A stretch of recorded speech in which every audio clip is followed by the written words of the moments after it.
வணக்கம் வணக்கம் தீபிகா. நிச்சயமாக கோவை மாநகராட்சியில் கடந்த 14ஆம் தேதி நடைபெற்ற அவசர கூட்டத்தில் ஜனநாயக விரோதமாக நிறைவேற்றப்பட்ட தீர்மானங்கள் மூலம் பாதாள சாக்கடை மற்றும் குடிநீர் கட்டணங்கள் அநியாயமாக உயர்த்தப்பட்டுள்ளதாக மார்க்சிஸ்ட் கம்யூனிஸ்ட் கட்சி குற்றம் சாட்டியுள்ளது.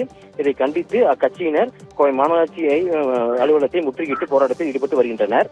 இந்த ஆர்ப்பாட்டத்தின் போது அவர்கள் கூறுகையில், கடந்த 14ஆம் தேதி நடைபெற்ற கோவை மாநகராட்சி மன்ற அவசர கூட்டத்தில் 24 பக்கங்களை கொண்ட 101, 102, 103 ஆகிய தீர்மானங்கள் எவ்வித விவாதத்திற்கும் இடமில்லாமல் அஜெண்டா முன்பே வழங்கப்படாமல் நிறைவேற்றப்பட்டுள்ளதாக தெரிவித்துள்ளனர்.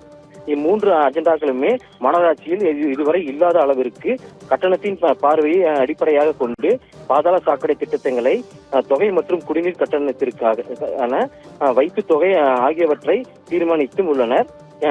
இந்த விலையாக இதுவரை விளைவாக ரூபாய் 4.50க்கும் பொதுமக்கள் பெற்று வந்த குடிநீர் தற்போது ரூபாய் 18 முதல் 150 வரை உயரக்கூடிய அபாயம் ஏற்படும் உள்ளது என கூறுகின்றனர்.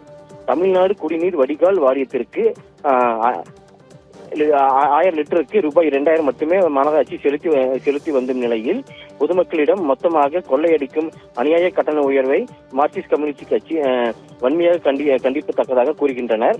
மேலும் ஏற்கனவே ஆண்டிற்கு 6% குடிநீர் வரி உயர்வு அமலில் உள்ள நிலையில் தற்போது கூடுதலாக ஆண்டுக்கு 3% உயர்த்தப்பட்டு இருப்பது மக்களை சேவை மையமாக கருதும் அரசின் நோக்கத்திற்கு எதிரானது என்றும், அனைத்து சேவைகளையுமே வணிகமாக்கும் முயற்சியை இதுபோன்று மார்க்சிஸ்ட் கம்யூனிஸ்ட் கட்சி கண்டனம் தெரிவித்து இந்த முற்றுகை போராட்டத்தில் ஈடுபட்டு வருகின்றனர்.